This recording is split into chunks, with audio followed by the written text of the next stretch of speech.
রাজারহাটে ভয়াবহ বাস দুর্ঘটনা, আহত 40 জনেরও বেশি। শুক্রবার সকালে রাজারহাট থানার অন্তর্গত হারোয়া ব্রিজের কাছে ভয়াবহ বাস দুর্ঘটনায় চাঞ্চল্য ছড়িয়েছে এলাকা জুড়ে। চাকলা থেকে করুণাময়ীর উদ্দেশ্যে রওনা হওয়া যাত্রীবোঝাই একটি বাস নিয়ন্ত্রণ হারিয়ে ডিভাইডারে ধাক্কা মেরে উল্টে যায়। স্থানীয় সূত্রে জানা যায়, সকাল 8:30 নাগাদ ব্যস্ত রাস্তায় এই বাসটি অতিরিক্ত গতিতে ছুটছিল। হঠাৎ চালক গাড়ির নিয়ন্ত্রণ হারিয়ে ফেলেন এবং মুহূর্তের মধ্যে ঘটে যায় দুর্ঘটনা। সংঘর্ষের তীব্রতায় বাসটি উল্টে পাশে পড়ে যায়। দুর্ঘটনার পর মুহূর্তে হাহাকার শুরু হয় ঘটনাস্থলে। বাসের মধ্যে আটকে পড়েন বহু যাত্রী। স্থানীয় বাসিন্দারা তৎক্ষণাৎ উদ্ধার কাজে ঝাঁপিয়ে পড়েন। কেউ জানালা ভেঙে আহতদের বাইরে বের করেন, কেউ বা অ্যাম্বুলেন্সের জন্য ফোন করতে শুরু করেন। খবর পেয়ে দ্রুত ঘটনাস্থলে পৌঁছায় রাজারহাট থানার পুলিশ ও দমকল বাহিনী। উদ্ধার কাজ শুরু হয় যুদ্ধকালীন তৎপরতায়। প্রাথমিকভাবে জানা গেছে, ওই বাসে প্রায় 50 জন যাত্রী ছিলেন, যার মধ্যে 40 জনেরও বেশি আহত হয়েছেন। তাদের মধ্যে অন্তত 10 জনের অবস্থা আশঙ্কাজনক বলে জানিয়েছে পুলিশ সূত্র। আহতদের দ্রুত নিকটবর্তী বেসরকারি ও সরকারি হাসপাতালে নিয়ে যাওয়া হয়েছে। চিকিৎসকেরা জানিয়েছেন, বেশ কয়েকজনের মাথা ও পায়ে গুরুতর চোট রয়েছে।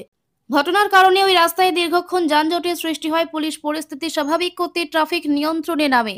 এদিকে ঘটনাস্থলে এখনো উদ্ধার কাজ চলছে। আশঙ্কা করা হচ্ছে, বাসের ভিতরে এখনো কয়েকজন যাত্রী আটকে থাকতে পারেন। ক্রেন ও উদ্ধার যান এনে বাসটিকে তুলতে চেষ্টা চালাচ্ছে প্রশাসন। দুর্ঘটনার কারণ খতিয়ে দেখছে রাজারহাট থানার পুলিশ। প্রাথমিক অনুমান, অতিরিক্ত গতি ও চালকের অসাবধানতার ফলে এই মর্মান্তিক দুর্ঘটনা ঘটেছে। এই ঘটনায় এলাকা জুড়ে নেমে এসেছে শোকের ছায়া। আহতদের দ্রুত আরোগ্য কামনা করেছেন স্থানীয়রা এবং ভবিষ্যতে এই ধরনের দুর্ঘটনা রোধে কঠোর পদক্ষেপের দাবি জানিয়েছেন তারা।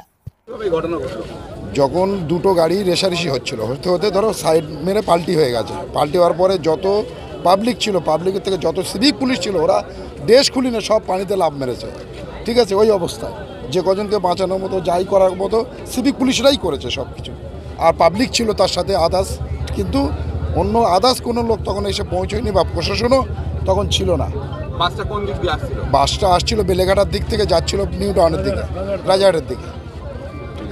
কেউ আটকে আছে বলে মনে হয়?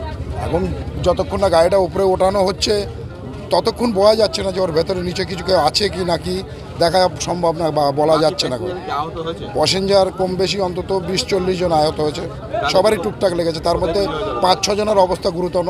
ঠিক আছে, এখন তাদেরকে নিয়ে যাওয়া হয়েছে রেকজয়নি গ্রামীণ হসপিটালে নিয়ে যাওয়া হয়েছে, কেউ কেউ নার্সিংহোমেও নিয়ে গেছে। ঠিক আছে, আপনার নাম? আমার নাম নূর হোসেন।